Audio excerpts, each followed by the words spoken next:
Soy Fernando Díaz Villanueva. Hoy es 2 de enero de 2021 y esto es La Contracrónica.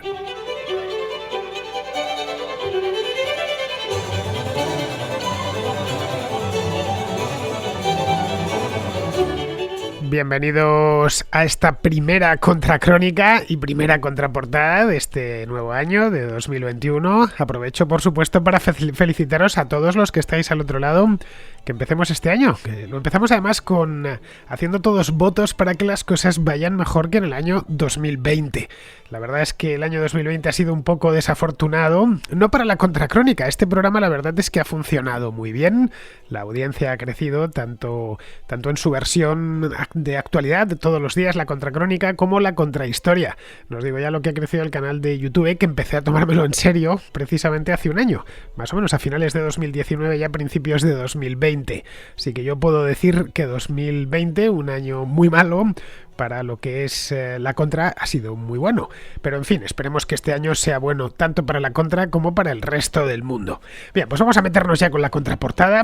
Os doy el número de WhatsApp al que tenéis que enviar vuestras críticas literarias. Hoy traemos algunas que están muy bien, a ver cuántas me entran. Bueno, por el libro principal, el libro de la semana, me da la impresión que van a entrar pocas porque es un libro que he leído hace relativamente poco tiempo y que me gusta mucho. Pero bueno, vamos a intentarlo. Ya sabéis que lo importante no es tanto el número como la calidad, y en la contraportada se dan cita ambas cosas, calidad y cantidad.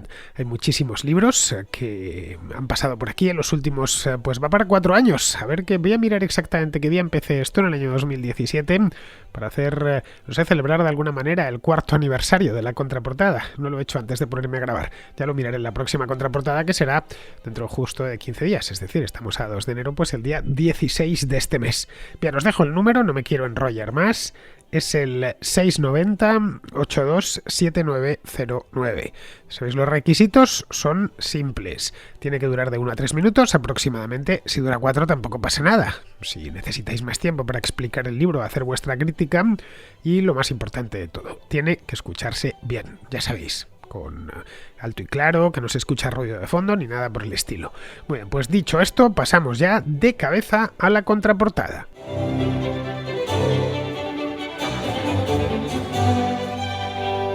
Empezamos el programa de hoy con Juan, que nos presenta y nos trae, ya que nos lo trae, pues nos lo presenta también el primer libro del año, que es el segundo ensayo de María Elvira Roca Barea, un libro de hace muy poquito tiempo, del año 2019, de finales de 2019, que, bueno, por méritos propios se merece ser el libro de la semana. Vamos a escuchar antes de nada a Juan. Y me gustaría comentar el libro de Roca Barea, Fracasología, España y sus élites. Empiezo diciendo que está llamando la atención de la actitud de los intelectuales españoles, que es pesimista, negativa, catastrofista, sumisa, sin ninguna crítica ni reflexión con respecto a la leyenda negra y las consecuencias que esto tiene a la hora de tener una visión sana, razonable, en relación con la historia de España. Ella responsabiliza a las élites españolas, aparte de las élites españolas, de la visión general que de España tienen los españoles, una visión negativa que les han transmitido estas élites.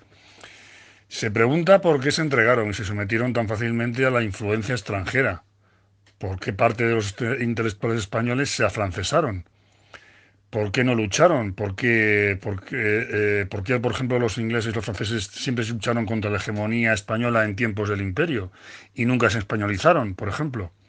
Siempre lucharon contra el imperio español, que es lo lógico. Sin embargo, las élites españolas asumieron el discurso o la propaganda extranjera, sin ninguna crítica y sin ningún análisis. En general hablamos de las élites, no todas las élites. La culpa de esta visión tan negra, tan negativa, no es de los extranjeros, no se la echa a los extranjeros. Para ella es lógico que los extranjeros, franceses, ingleses, alemanes, holandeses, etcétera, los Europa occidental, construyeran esta leyenda negra, esta historia negra sobre España. Es lo lógico, es lo que tocaba y toca siempre que haya un imperio, siempre que haya una nación con hegemonía sobre las demás. Roca Barea también clama para que las élites entonces cambien de actitud. Son los que crean opinión al final, son los que tiran del carro de una nación. Por supuesto, hace crítica de los afrancesados, claro, pues eso que se pregunta, ¿no? Que por qué no, por qué se afrancesaron, ¿no? Ella tiene sus motivos, son motivos históricos. Por ejemplo, también en la persecución de los judíos, que se llevó a cabo en Inglaterra, Francia, Alemania, etcétera, en casi toda Europa. Este ejemplo es muy significativo de por qué siempre se habla solamente de la persecución que se llevó a cabo en España, de la expulsión de los judíos en España, pero no se habla de la expulsión que se llevó a cabo en Inglaterra, en Francia, Alemania, etcétera.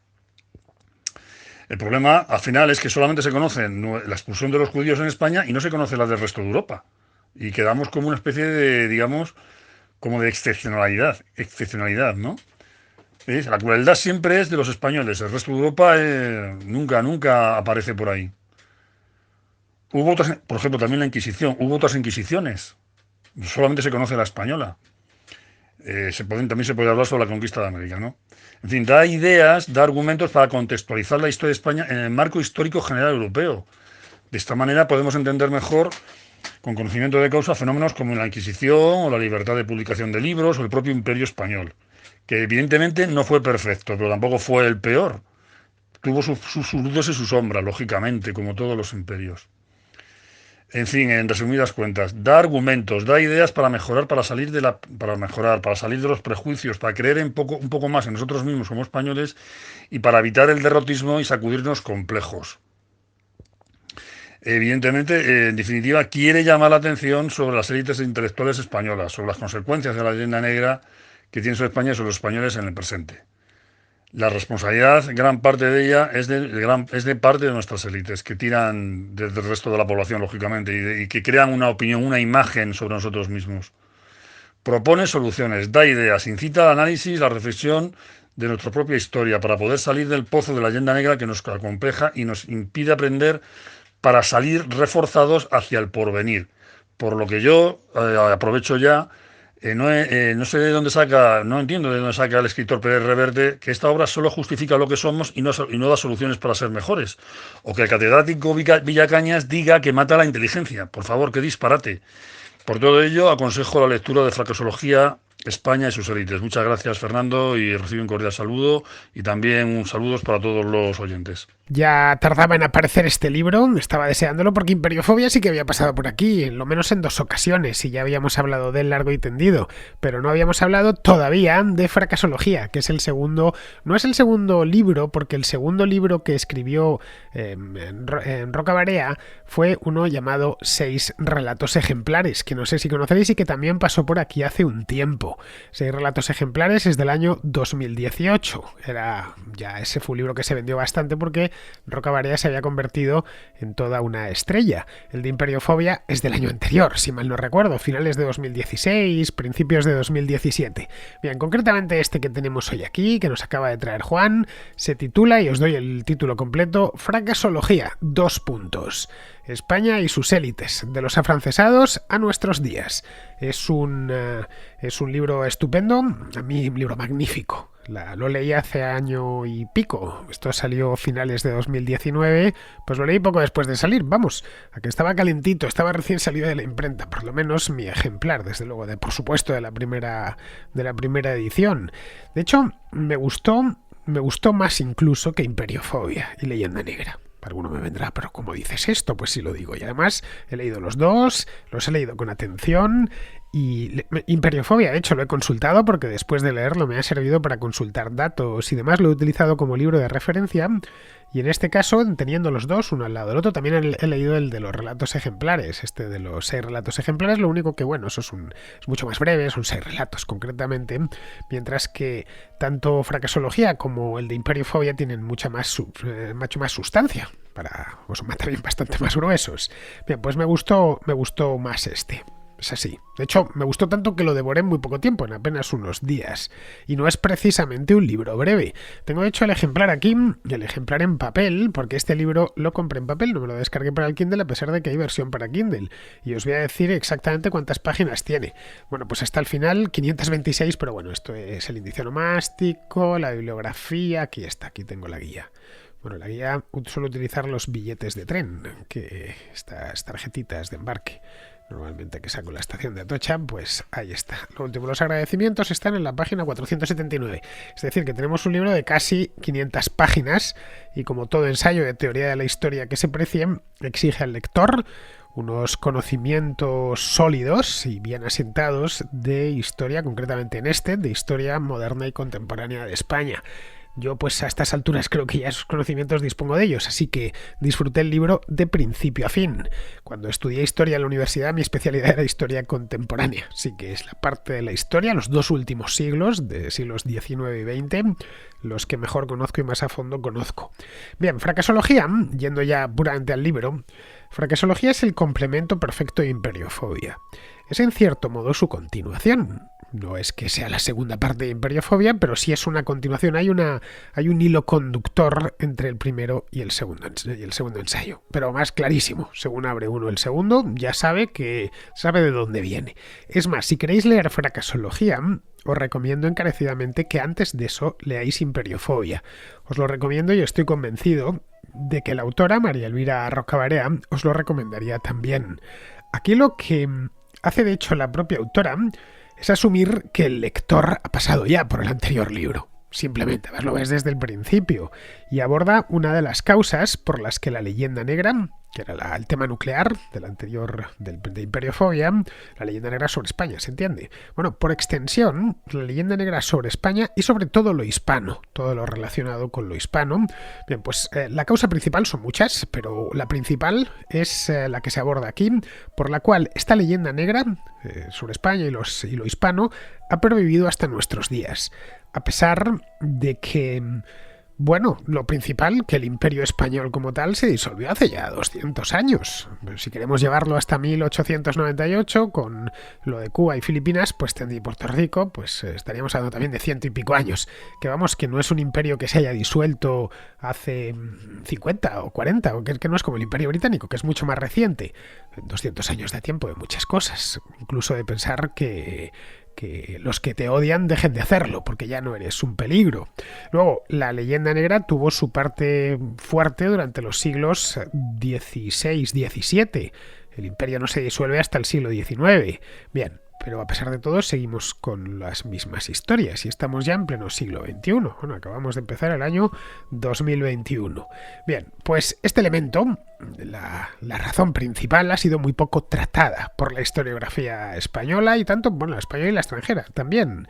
Y ese elemento es cómo las propias élites españolas y las élites hispanas, de nuevo por extensión, han comprado ese relato de decadencia y de fracaso, pues lo llama fracasología, y lo perpetúan hasta el momento presente.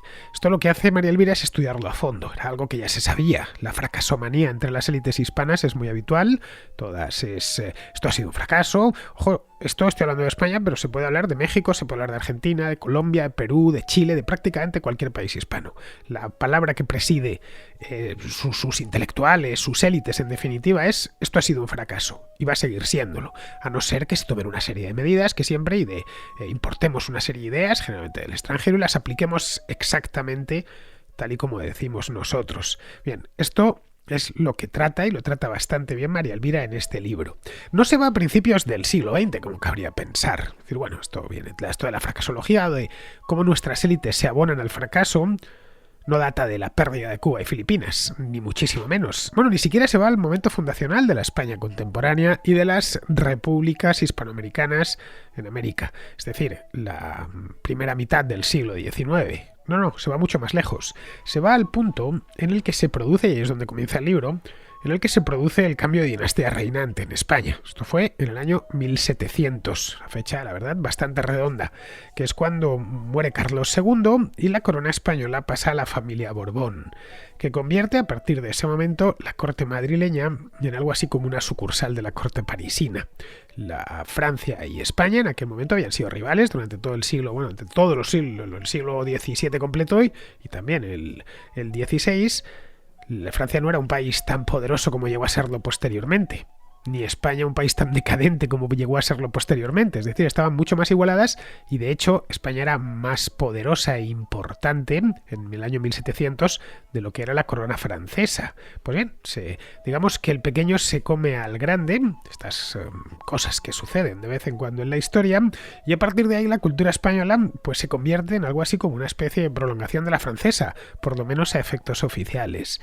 A partir de ese momento, como os digo, las élites españolas serán básicamente afrancesadas, vamos, que bueno, la perpetuarán, de hecho, esa idea, esos afrancesados perpetuarán la idea de que España tiene un problema de fábrica. No es casual que el libro se llame de los afrancesados en nuestros días.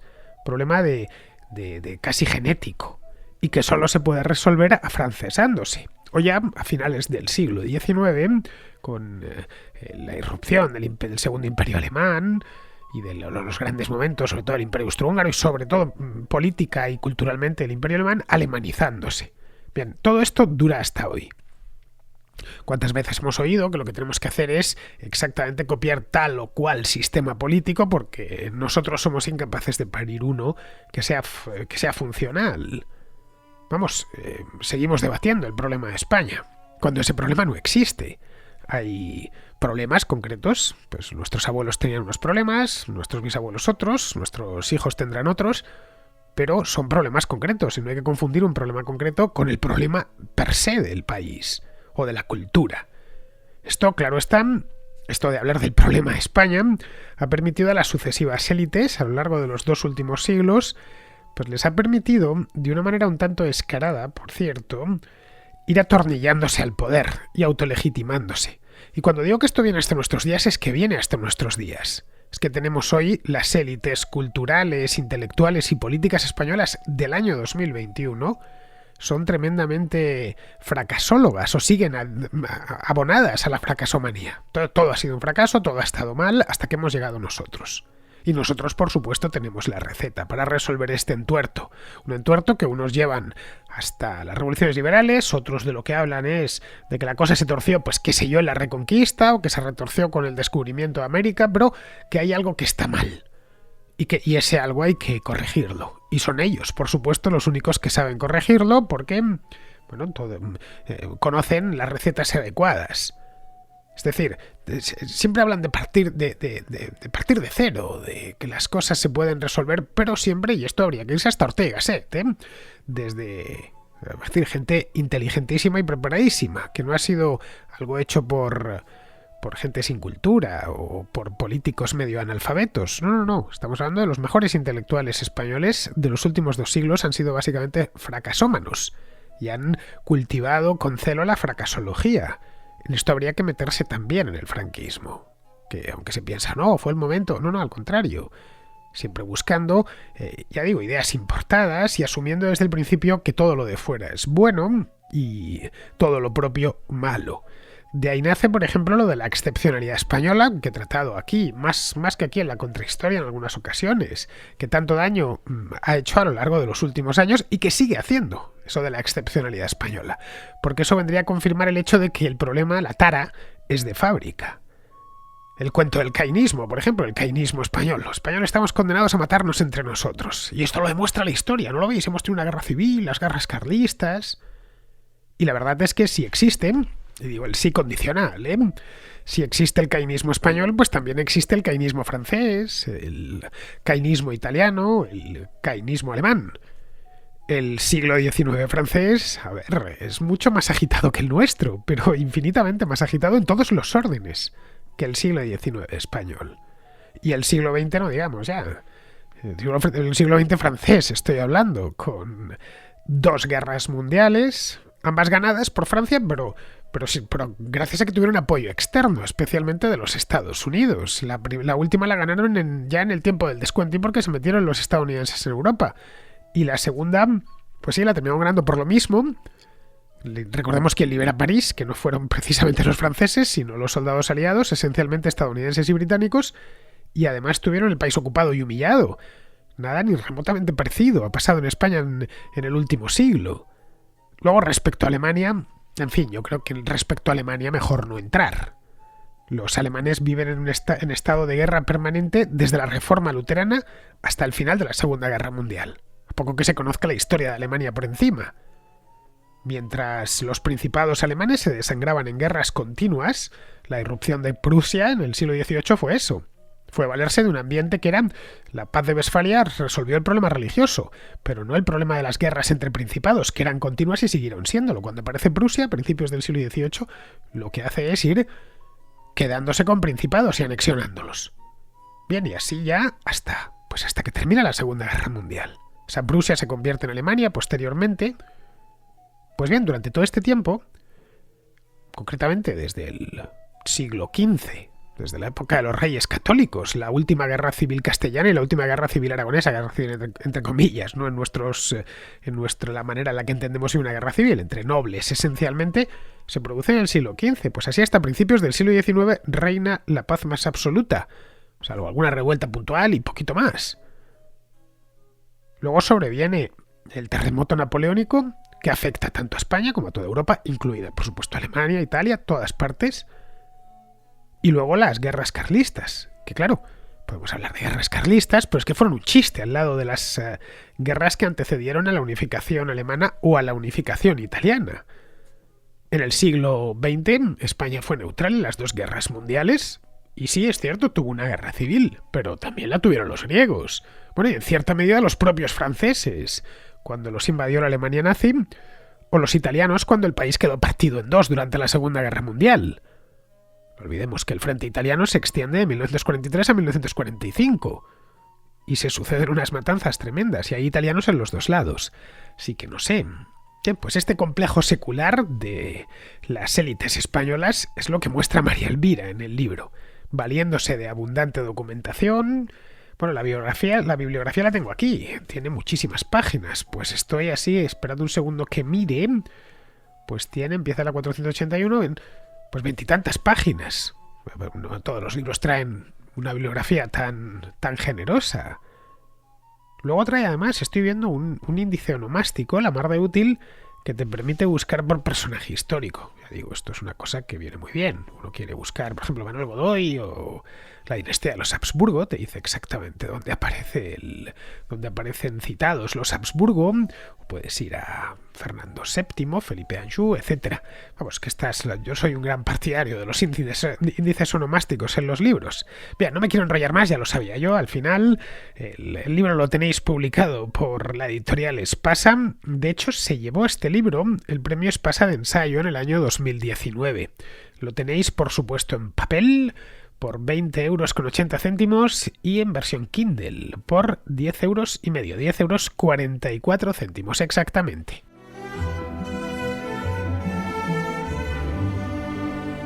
Vamos ahora con Rafael, que nos trae una serie de novelas históricas que ya pasó por aquí por la contraportada pues hace no mucho tiempo, hace solo unos meses. Hola Fernando, quiero hacer una referencia para la contraportada. Se trata de toda una colección de libros titulada Los Reyes Malditos de Maurice Druon. En total consta de 7 volúmenes y, a pesar de parecer una tarea titánica, el leerse estos 7 libros, cada uno de ellos es una joya. Son una joya por las tramas que integran, por los detalles de la vida cotidiana o por el humor que el autor imprime en cada desenlace. Si algo destacaría yo de estos libros es lo bien escritos que están. Yo leí naturalmente la traducción al castellano y releí muchos pasajes solo por el placer de leer algo bien escrito. Tu contrahistoria de la Guerra de los 100 años es una buena introducción para esta colección, que arranca con la quema de Jacques de Molay por el rey Felipe el Hermoso y termina con la victoria de los ingleses sobre los franceses por el Príncipe Negro. Entrar a explicar los detalles de los libros es algo que necesitaría varias contrahistorias.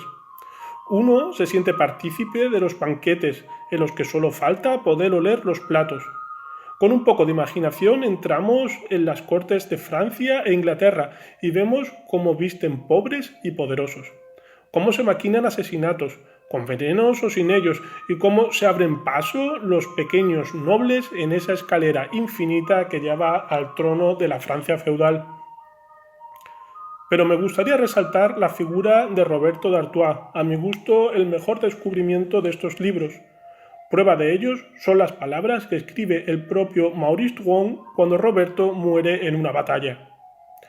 Y aquí el autor, constreñido por la historia, ha matado a su personaje predilecto, con quien ha vivido 6 años. Siente idéntica tristeza a la del rey Eduardo de Inglaterra. La pluma, como dicen los viejos cronistas, se le cae de la mano y no siente deseos de seguir, al menos inmediatamente, sino para que conozca el lector el fin de los principales héroes de este relato. Saltemos 11 años y saltemos los Alpes.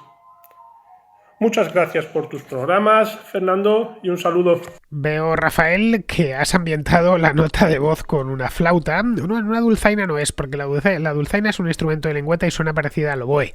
Bueno, lejanamente parecida, pues si me viene algún oboísta ahora y me dice que no tiene nada que ver, hombre, algo que sí tienen que ver, era más una flauta lo que tenías por detrás, lo que no he identificado es la pieza en cuestión, pero bueno, que está bien ambientada la nota, todo hay que decirlo.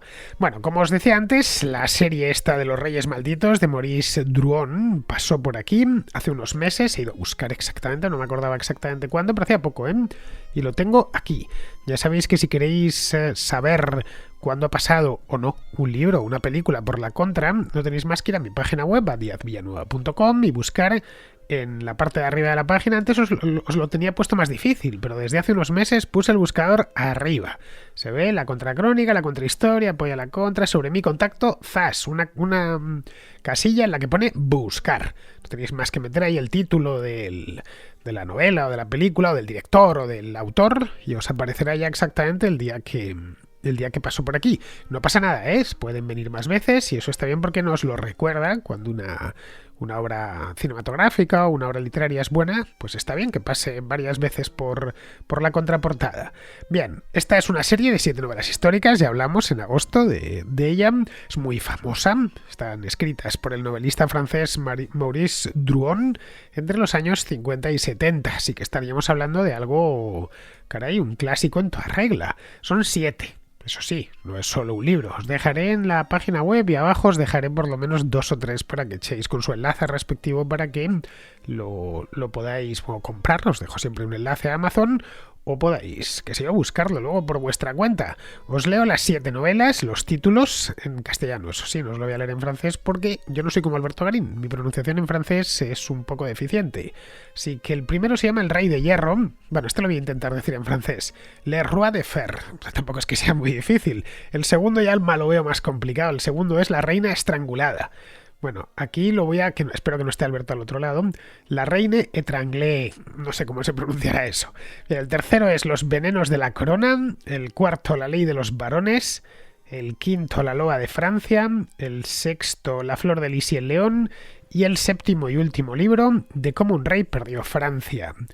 Bien, se escribieron, tengo aquí las fechas además. El primero de todos, el del Rey de Hierro, Le Roi de Fer. Se escribió en el año 1955, se publicó por lo menos en el 55, y el último de ellos, De cómo un rey perdió Francia, se publicó en 1977. El resto son todos pues 55, 56, 57, 59, 60, y se ve que Druon lo dejó unos cuantos años y ya se puso con ello casi 20 años después y remató la colección.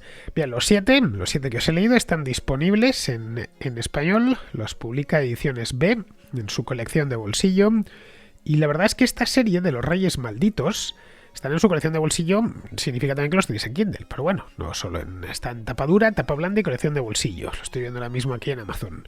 Bien, y de un tiempo a esta parte, como os decía, se han hecho muy famosos esta colección de los Reyes Malditos porque George R.R. Martin, que es el autor de Juego de Tronos, dijo en una ocasión que se había inspirado en los Reyes Malditos de Druon. Así que la cosa hizo que automáticamente una serie de televisión con tanto éxito como esta de Juego de Tronos, pues mandó a la gente a las librerías como si les hubiese propulsado un cohete de combustible sólido, qué sé yo. Salieron a comprarlos tanto que estoy viendo ahora mismo en Amazon y el primero de ellos, El Rey de Hierro, está agotado, no digo más. Luego las otras sí veo que los tenéis, los 7, el resto están disponibles, pero el primero es que no está disponible ni siquiera en Kindle, quizás que no tenga, quién sabe, los de Ediciones B no tengan los derechos, no lo sé. Bueno, el hecho, volviendo al tema, a todos los que os guste la novela histórica, y más concretamente el siglo XIV francés, pues esto de los Reyes Malditos os tiene que gustar necesariamente, más teniendo toda la leyenda que tienen estos libros. Los reyes malditos en cuestión, os preguntaréis quiénes fueron. Bien, fueron gente de carne y hueso, es decir, aquí no hay fantasías, como en el caso de Juego de Tronos. Los reyes malditos fueron los últimos capetos de la dinastía capeta, es decir, Felipe IV, Luis X, Juan I, Felipe V y Carlos IV de Francia. Pero en algunos casos, como vemos, coinciden con reyes de España, caso de Felipe IV, Felipe V, Carlos IV, y luego los dos primeros de la dinastía Valois, Felipe VI y Juan II. Aquellos años, entre los siglos XIII y XIV, fueron muy movidos en Francia y muy novelescos también. Entre otras cosas, coincidió con el tema de los templarios o la guerra de los 100 años, de ahí que era un material literario que este hombre, que Maurice Druon, pues no se pudo abstener, y a partir de ahí construyó estas novelas, y al parecer son bastante buenas. Bueno, pues fueron tan movidos que desde el año 1285, año en el que Felipe IV fue coronado, hasta que Juan II de Valois muere en Londres, eso sí. Esto fue en 1464, es decir, 79 años no más. Pues hay un total de 7 reinados, y reinados todos muy intensos, muy malditos. Bien, pues vamos a continuar con Fernando, que nos trae un libro de historia económica bastante bueno. Hola, Fernando. En una contraportada anterior hablaste del libro Economía Básica de Thomas Sowell. Entonces se me ocurrió recomendar otro libro de economía, que más que libro de economía es un libro de historia, pero que aborda la historia desde la perspectiva económica. Es un libro súper entretenido, que yo se lo recomiendo a todas aquellas personas que no manejan un lenguaje técnico en lo que a economía se refiere, pero que están interesadas en entender conceptos básicos como ser precios, salarios mínimos, salarios máximos, emisión monetaria, inflación, etcétera, etcétera. El título del libro es 4000 años de controles de precios y salarios. No sé si ya lo habrán mencionado en algún programa anterior. Y los autores son Robert Schuttinger y Eamon Butler. Como te decía, es uno de los libros más entretenidos que he leído. A mí me fascina la historia y también la teoría económica, y creo que este es un excelente libro que combina las dos cosas. Básicamente lo que hacen los autores es mencionar o recopilar diferentes ejemplos o casos a lo largo de la historia en diferentes locaciones, en donde los dirigentes han regulado o han intervenido en la vida productiva o económica de su pueblo, muchas veces con las mejores intenciones, pero que han terminado generando los efectos opuestos. Y básicamente ellos arrancan en las primeras civilizaciones egipcias y sumerias y avanzan por todo el mundo antiguo, pasando por los griegos, el Imperio Romano, el medioevo, la Europa del siglo XIX y siglo XX, Alemania, algo del Imperio Chino, etcétera, etcétera. Es un libro súper fácil de leer, no tiene muchos números, ni fórmulas, ni gráficos, ni nada de eso, y los que tienen son solamente ilustrativos para acompañar el relato de la historia que te están contando. Así que, bueno, esa es mi recomendación y espero que lo lean. Saludos. Este libro que nos recomienda Fernando es todo un clásico, un clasicazo, por lo menos entre liberales. No sé si más allá de los liberales se conocerá mucho. Yo desde luego lo conozco desde hace muchísimos años. El título del libro es 4000 años de controles de precios y salarios. Luego lleva el subtítulo Cómo no combatir la inflación, que es un subtítulo que además estaba ya en el original en inglés. Fue publicado allá por los años 70 y en español, por lo menos. En Estados Unidos probablemente, y en Inglaterra se publicó también por la misma época. Pero muy prontito lo pasaron al castellano. Se lo publicó en origen una editorial argentina llamada Editorial Atlántida. Pero luego ya esto se quedó ahí. Yo es el ejemplar que tengo, para que os hagáis una idea si la cosa tiene años. Luego ya el año pasado reeditó este mismo título, lo reeditó Unión Editorial, que es una editorial española, con un prólogo de Javier Milei, que es pues este economista argentino tan polémico y con tanto talento, especialmente para la televisión. A mí, como bien os he dicho muchas veces, me encanta ese hombre, verle por vídeos de YouTube. Me gustaría conocerle en persona, pero claro, es que España y Argentina están tan lejos, y más este año con esto del coronavirus, pues me estoy quedando sin conocer a Milei. Bueno, la cuestión es que lo hizo un editorial, una edición especial con, no sé si será la misma traducción que la de Atlántida o ha actualizado la traducción, no tengo ni idea, si os soy sincero, pero sí sé que el prólogo, desde luego, es el que yo no tengo y que no me importaría en absoluto leer. Y aparecen además 2 sumerios en portada del unión editorial para que se viesen 2 sumerios intercambiando algo, llevan como una copa de vino uno, el otro lleva un pan en la mano. Bien, pues esta es la última edición, la que os deberíais de comprar, porque la que tengo yo pues están tan antiguas, de los años 70, que no creo ni que sea fácil de encontrar, quizá de segunda mano, posiblemente. Bien, los autores de esta obra, de 4.000 años de controles de precios y salarios, son 2 economistas, Robert Schuttinger, y que es un estadounidense, a pesar de que tiene ese apellido tan alemán, y el otro es Eamon Butler, un británico, escocés, creo. Bueno, Butler, en aquel entonces cuando escribió este libro, era un veinteañero. Hoy Butler debe de tener del orden de 70 años, tranquilamente, porque le ha dado tiempo a hacer muchas cosas en la vida. Entre otras, fundar el Instituto Adam Smith de Londres, que es una de las instituciones liberales más famosas del mundo. Bueno, el libro está muy bien, es un libro breve, tiene yo creo que unas 250 páginas, más o menos, y se lee muy rápido. Vamos, cuando os digo rápido es que en 2 días os lo habéis terminado, a poco que os interese un poquito el tema. Es rapidísimo, pues está muy bien escrito. Yo ya digo, no tengo la versión de Milei, pero sí la original, y la he leído en 2 ocasiones, puede ser entero. Luego la he consultado en otras muchas. La edición que tengo yo es una edición de Atlántida del año 79, impresa en Argentina, que sí que quizá la podráis encontrar en PDF por ahí, no lo sé. Lo que sí os puedo garantizar es que si vais a una librería podéis encontrarla una librería o el propio Amazon, podréis encontrarla y tenerla en propiedad, la de Unión Editorial, sin demasiados, simplemente pidiéndolo por Amazon, pues os llegará a casa. Os preguntaréis de qué va esto de los 4.000 años. Lo dice todo, va todo en el título, eso sí, Los autores lo que hacen es dar un repaso por la historia de los controles de precios, desde la antigüedad remota, desde el antiguo Egipto, o Sumer, o Babilonia.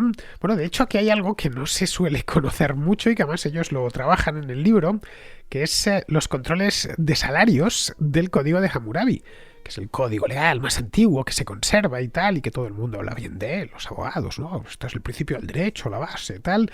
Bueno, pues impuso un control de precios súper estricto, y un control de salarios, súper estricto, pero no olvidemos que el salario es un precio, es el precio del trabajo. Pues bien, va desde ahí hasta las tensiones inflacionarias de los años 70 en Occidente, pasando, por supuesto, por la inflación y los controles de precios en ciertos momentos del Imperio Romano. Os preguntaréis por qué el punto final lo tiene en los 70, que es cuando se escribe ese libro. No sé si en la edición de Unión Editorial habrán actualizado algo, que igual han incluido, qué sé yo, la experiencia venezolana, la hiperinflación venezolana. Y no estaría mal que lo hubiesen hecho, por cierto. El hecho es que esto, cuando se escribió en los años 70, las tensiones inflacionarias en Occidente eran muy altas. Fueron muy severas en países como Estados Unidos o el Reino Unido o la propia España. En el año 79, el año de la publicación del libro en español, la inflación en Estados Unidos estaba cerca del 15%, que hoy nos llamaría la atención. En el Reino Unido, en esa época, la segunda mitad de los 70, se puso en el 25%, era la famosa inflación de 2 dígitos. En España, un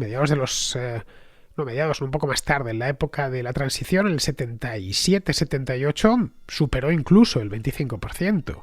Es decir, que en aquel entonces esto de la inflación era algo que preocupaba bastante en el primer mundo, en países como Estados Unidos. Hoy, evidentemente, pues no preocupa tanto, o preocupa mucho menos, porque la inflación en España es del 0,7% el año pasado, en el Reino Unido creo que ha cerrado el año con un 1%, y en Estados Unidos un 1,2, 1,3%, no más. En Argentina no, En Argentina está en torno al 40%, el 40 y tantos por ciento, y no entramos ya en el caso venezolano, porque para eso habría que echarse a llorar, que debe rondar el 2000 o el 2500%. Pero bueno, aunque no padezcamos, en España y en otros países, tanto Argentina como Venezuela son la excepción, afortunadamente, no la norma. Si vemos otros países de América, como puede ser Chile o México o Guatemala, casi cualquier país, algunos la tienen un poco más alta, o Perú o Colombia, pero no en ningún caso se van a inflaciones del 5.000% o del 2.000%, ni siquiera del 100%. Bien, aunque no tengamos que padecer hoy en día inflaciones como las de los años 70, pues la peor cara al menos de la inflación, que es la subida de los precios, pues siempre es bueno conocer de primera mano y conocer la historia de lo que sucede cuando se fijan los precios caprichosamente.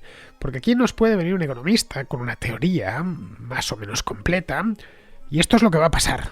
A muchos les puede sonar pues algo así como una especie de vaticinio, ¿no? Esto es lo que usted dice, ya veremos luego cuando lo hagamos. No, aquí lo que hacen estos dos tipos, Schrödinger y Butler, es... bueno, esto es lo que pasó cuando se tomaron estas medidas. Y eso sí que no lo cambia porque son hechos históricos. Y es casual que desde tiempos de la antigua Babilonia esté sucediendo lo mismo cada vez que se fijan caprichosamente los precios. Esa es una tentación que a veces se nos olvida, pero es una tentación que siempre está ahí. A veces nos creemos curados de ciertos errores que cometieron nuestros antepasados, y esa es una presunción un tanto peligrosa, porque estas malas ideas siempre vuelven, una y otra vez, una y otra vez. Vamos, yo estoy convencido que dentro de 5 siglos, cuando ninguno de los que estamos aquí ya estemos aquí, nuestros quintos nietos seguirán discutiendo sobre este tema de los controles de precios de la misma manera que nosotros estamos con los mismos temas que estaban en el Código de Hammurabi, si había que fijar o no fijar los salarios, en una palabra. Es decir, 4.000 años después, y no hemos dejado de ser seres humanos en definitiva, y por lo tanto andamos discutiendo las mismas cosas. Así que es bueno que al menos se sepa lo que pasó a lo largo de la historia cuando se hicieron estas cosas. O sea, recordad hace un año, ahora me acaba de aterrizar sobre la cabeza. O sea, hace justo un año, esto fue en enero de 2020, cuando a los de Podemos les dio por decir que había que fijar los precios de los productos agrícolas. Anda que menuda armaron, recuerdo por las redes sociales la cantidad de titulares de prensa que tuvieron. Porque según ellos, pues en los supermercados, como, no sé, el Carrefour o el Mercadona, pues estaban ganando un saco de dinero, subiendo el precio de la leche o de los tomates o del pan de molde. Porque claro, sobre todo los tomates andaban con el tema de la fruta y las hortalizas. Nos empezaban a sacar el precio en el que se vendía el tomate a pie de huerta, y claro, podía ser que ese mismo tomate valiese mucho más en un supermercado de Valladolid o de Bilbao. Y por más que se les intentaba explicar, pues no hubo manera. Luego ya vino lo del coronavirus y se acabó todo aquel debate, afortunadamente. Bien, pues el libro en su última edición, es decir, la Unión Editorial que os hablaba antes, lo tenéis en Amazon. Eso sí, solo en versión papel, no hay posibilidad de bajarlo en Kindle, y a un precio pues bastante popular. Eso para que lo vean que los liberales son unos egoístas. Os cuesta 14,56 €. Bien, pues estoy mirando el reloj y la verdad es que se me ha pasado. Ya sabía yo que lo de fracasología iba a hacer que fracasase hoy la contraportada, o menos que fracasase en mi intención de meter más libros. Así que nos quedamos con 3. Eso sí, los 3 son buenos, y en el caso de los Reyes Malditos no son 3, son 7. Muy bien, pues con esto, queridos amigos, damos por concluida esta primera contracrónica y contraportada del año 2021, y os invito a que regreséis por aquí mañana.